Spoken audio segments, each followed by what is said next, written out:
안녕하세요. 여러분의 건강하고 아름다운 치아를 책임지고 있는 강남 이플란트 TV의 임의숙 원장입니다.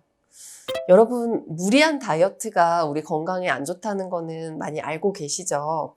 그런데 무리한 다이어트는 건강뿐만 아니라 치아 건강에도 독이 된다는 거 혹시 알고 계신가요? 이번 시간에는 왜 무리한 다이어트가 치아 건강에 독이 되는지 알려드리겠습니다.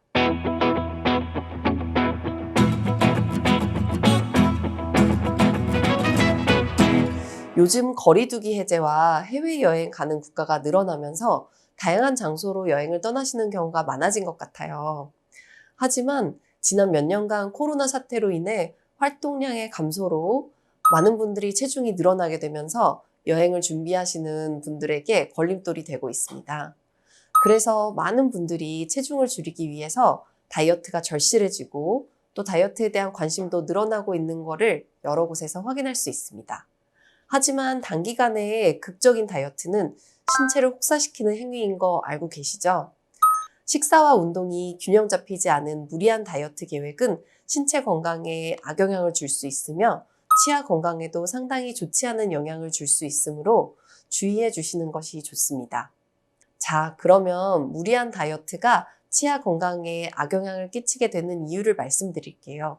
첫 번째, 불균형한 영양소 섭취입니다. 단순하게 체중을 줄일 목적으로 다이어트에 임하신 분들은 살찌는 것이 음식과 연관이 있다는 것을 자각하고 단지 적게 먹거나 칼로리가 낮은 음식만 찾는 경우가 많습니다. 물론 식사량이 체중에 영향을 미치기 때문에 체중 조절을 위해서는 섭취하는 음식물의 양이 최소가 돼야 되는 게 맞습니다. 하지만 열량은 낮고 영양소는 부족한 식사 또는 원푸드 다이어트 등은 영양 불균형으로 신체 건강을 유지하는 데에 어려움을 주고 나아가 치아 건강에도 좋지 않은 영향을 줄 수 있습니다. 특히 다이어트 방법 중에서 탄수화물과 단백질 섭취를 줄이는 저탄고지 식이요법은 섭취되는 단백질이 줄어들어 체내 단백질의 일종인 콜라겐이 전체적으로 줄어들게 만들 수 있습니다. 콜라겐으로 구성된 잇몸과 치주 인대를 악화시켜서 치주 질환으로 이어질 수도 있습니다.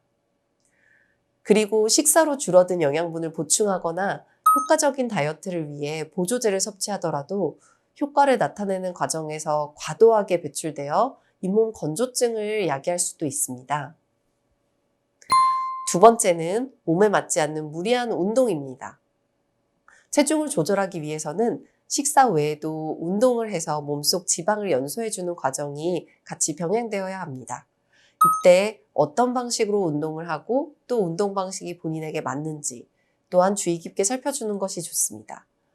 특히 바벨 운동, 아령 운동 등 프리웨이트의 중량을 높이는 운동기구는 운동 중에 이 약물기를 유발하여 치아에 미세한 금과 마모를 일으키기 쉽고 또 치아와 연결된 턱관절에도 좋지 않은 영향을 주게 되므로 주의해 주는 것이 좋습니다.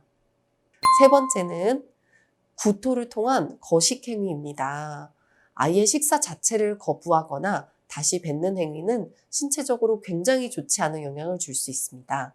더불어 체중에 민감해서 식사 후에 바로 구토를 하여서 뱉는 먹토 행위는 치아 부식의 원인이 되므로 주의해 주셔야 합니다. 구토를 하시는 경우에는 우리 위에 있는 내용물이 위액과 섞여서 배출이 되는데 위액은 강한 상성을 띠고 있어서 치아의 안쪽 면을 부식시킵니다. 이러한 위액의 방출은 초기에는 크게 티가 나지 않지만 점점 반복되면서 치아 뒷면을 부식시켜 치아를 약화시키고 또 마모도 발생하게 하여서 시린니 그리고 치주 질환의 원인이 될 수 있습니다.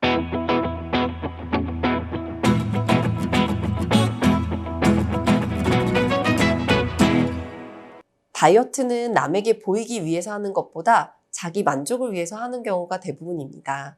건강을 혹사시키는 다이어트는 치아와 잇몸에도 그리 좋지 않은 영향을 줄 수 있으므로 주의하시는 것이 좋겠습니다. 지금까지 여러분의 건강하고 아름다운 치아를 책임지는 강남 이플란트 TV의 임희숙 원장입니다.